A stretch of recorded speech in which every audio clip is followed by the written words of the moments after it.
वैदिक पर्सपेक्टिव के इस YouTube चैनल को सब्सक्राइब करें, वीडियो को लाइक व शेयर करें। ओम त्रि अश्विना सिंधु भी है, सप्तमात्र भी है, त्रयः आहावाहा त्रिधा हविष्कृतम्, तिस्रः पृथ्वी ही उपरि प्रभा दिवः नाकम रक्षिथे द्युभिः अक्तुभिः हितम्। त्रिसप्त, हे अश्विना पुरुष औरत युगल 7 सिंधु माताओं द्वारा 3 सम्यक आह्वान करने वाली, 3 धारण करने वाली, आत्मसमर्पण पूर्ण भक्ति करने वाली, 3 पृथ्वी के ऊपर प्रकृष्ट गतिशील दुखहीन स्वर्ग की रक्षा करें, दिन रात से जमकर स्थित प्रज्ञ होकर। यह मंत्र ऋग्वेद के प्रथम मंडल के 34वें सूक्त का अष्टम मंत्र है, अर्थात 8वां। इसलिए पर्यावरण का संरक्षण करना अति आवश्यक। इसलिए हम पेड़ पौधे लगाएं, जल संरक्षण करें, फिर प्रदूषण कम करें और जो प्राकृतिक संसाधन है उनका हम संतुलित उपयोग करें, ये आवश्यक है। फिर हमारे लिए हम सामाजिक न्याय का ध्यान रखें, न्यायकारी हम बने, हम स्वयं न्यायकारी हों। भेदभाव, शोषण और अन्याय के विरुद्ध आप खड़े हो जाइए। कहीं भी अन्याय हो रहा हो तो उसका आप विरोध करिए। कहीं किसी से भेदभाव आप मत रखिए, जाति पाति का भेदभाव आप मत करिए, शोषण आप मत करिए और अन्याय के विरुद्ध खड़े आप हो जाइए। बिल्कुल ये ध्यान दीजिए। फिर सामाजिक न्याय के अंतर्गत समान अवसर आप दें सभी को, जैसे कि स्त्री शिक्षा पर अभी पिछले फुटनोट में हमने समझे कि पुरुष और औरत को समान शिक्षा का अधिकार है, उस पर आप विशेष ध्यान दीजिए और उनके अवसरों का जो है प्रदान करें और उनको अधिकार सुनिश्चित करें आप उनके। फिर आप हर जगह शांति और सहयोग के आधार पर चलें। आप विवादों का समाधान संवाद से करें। आप जो विवाद हैं, जो किसी भी रूप में जो विवाद हो रहे हैं, कोई लड़ाई झगड़े हैं, उनका आप बातचीत करके उनका समाधान करें। समाज में एकता और भाईचारा को बढ़ावा देना, तो ये सब जो है आप करें, तभी जो है दुख रहित स्वर्ग का निर्माण हो सकता है। संक्षेप में हम क्या समझें?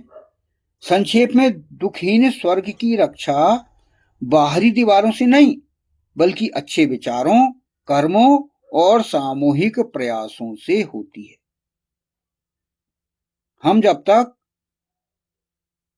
हमारे अंदर हम बदलाव ना करें, हमें हमारे अंदर बदलाव जब तक नहीं करेंगे, तब तक हम दुखहीन स्वर्ग की रक्षा नहीं कर पाएंगे। यह दुखहीन स्वर्ग का निर्माण तो पहले करें। हमारे अंदर दुख क्यों आते हैं? दुख का कारण क्या है? ये हम अभी इस अगले फुटनोट में हम समझेंगे कि इसमें ईश्वर ने क्या कहा है। रात दिन से जमकर स्थित प्रज्ञ होकर, यहां पर आया है कि व्यक्ति जब तक जो है सुख ना प्राप्त करे, तब तक वो स्थित प्रज्ञ नहीं हो सकता। यहां पर हम समझें कि जो फुटनोट है अगला, कि दिन रात से जमकर स्थित प्रज्ञ होकर, तो यहां क्या कहा गया है? द्युभिः अक्तुभिः हितम। इसकी व्याख्या हम समझें, जो कि इस मंत्र का अंतिम फुटनोट है। यह मंत्र कह रहा है कि इस हेतु भली भांति स्थित प्रज्ञ होकर जमकर कार्य करने की आवश्यकता है। मानव जीवन से सारे दुखों को दूर करने का कार्य कोई आसान कार्य नहीं है। इस हेतु समस्त अश्विना पुरुष औरत युगल को बहुत परिश्रम करना होगा, अर्थात आपको गतिशील बनना होगा। दुखों का कारण प्रमुखतः है गलत जीवन व्यवस्था को अपनाया जाना। जहां तक सृष्टि के नियमों का जाने अनजाने अपलाप करते हैं, इस कारण हम अनेकों समस्याओं में पड़कर दुखी होते हैं। फिर वे कर्म हम अपने जीवन में करते हैं, वे भी धर्म सम्मत नहीं होते, अतः वे भी दुखों का कारण बनते हैं। तो जिस प्रकार भगवान कृष्ण ने कहा है कि आप कर्म करिए, और आप कर्म कैसे करिए? कर्म अच्छे करिए, नहीं तो आपको दुखों का सामना करना पड़ेगा। दुख और दुख के कारण कई हैं। दुख जो है हमको क्यों होते हैं? कई स्तरों पर दुख होते हैं हमको। शारीरिक दुख, मानसिक दुख, सामाजिक दुख, आध्यात्मिक दुख। अलग अलग परंपराएं इसे अलग अलग दृष्टि से समझती है ना।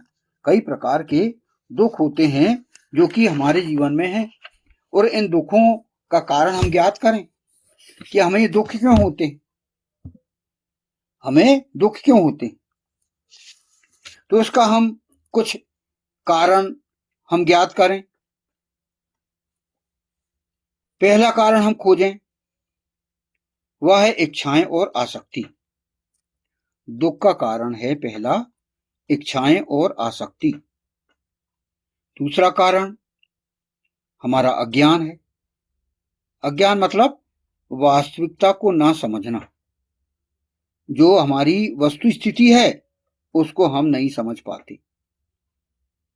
फिर तीसरा है अपेक्षाएं और तुलना। चौथा है शारीरिक और जैविक कारण। पांचवा है सामाजिक कारण, और छठवा है नियंत्रण की सीमा। तो दुख के कारण को हम और विस्तार से समझने का प्रयास करें। पहला है इच्छाएं और आसक्ति। जब हमारी इच्छाएं पूरी नहीं होती, या हम किसी व्यक्ति या वस्तु से अत्यधिक जुड़ जाते हैं, तो दुख पैदा होता है। बहुत जुड़ गए उससे, बहुत आसक्ति हो गई, और हम उसके बिना नहीं रह पाते। जबकि भगवान बुद्ध ने कहा है तृष्णा या लालसा दुख का मूल कारण है।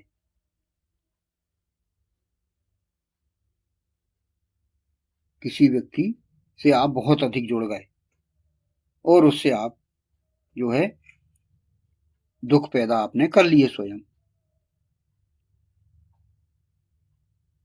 आसक्ति हो गई आपको। इसीलिए कई मंत्रों में कहा है कि ईशावास्यमिदं सर्वम यत्किंच जगत्याम जगत तेन तक्तेन भुंजीता मागधः कस्य सिद्धनम। आप त्याग के साथ भोग करिए। आप जो है ईश्वर पर विशेष ध्यान दीजिए। फिर भगवान कृष्ण ने भी कहा है कुर्वन्नेवेह कर्माणि जिजीविषत् सत्यं समाहा एवं त्वयि नान्धेतु अस्ति ना कर्म लिप्यते नरे।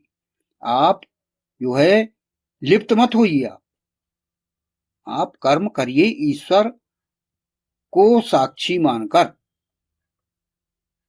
तो इस पर भगवान कृष्ण ने, तो इन दोनों मंत्रों में भगवान श्री कृष्ण ने महाभारत काल में अर्जुन के समक्ष 700 श्लोकों में पूरा ईश्वर प्रणिधान और कर्म की प्रमुखता दी है। जहां पर आप आसक्त मत होइए, आप मन पर नियंत्रण करिए, ये पूरा जो है आपको विस्तार से देखने को सुनने को मिलेगा।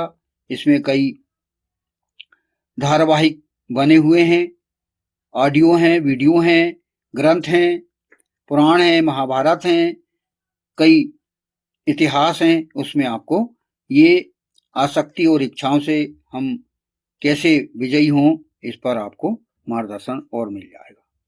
तो ये दुख के कारण होते हैं। दूसरा दुख का कारण है अज्ञान। हम अपनी वस्तु स्थिति को नहीं समझ पाते। अस्थिरता, सब कुछ बदलता है को ना स्वीकार करना, मतलब ये जो दुनिया है वो परिवर्तनशील है, इसको हम नहीं समझ पाते।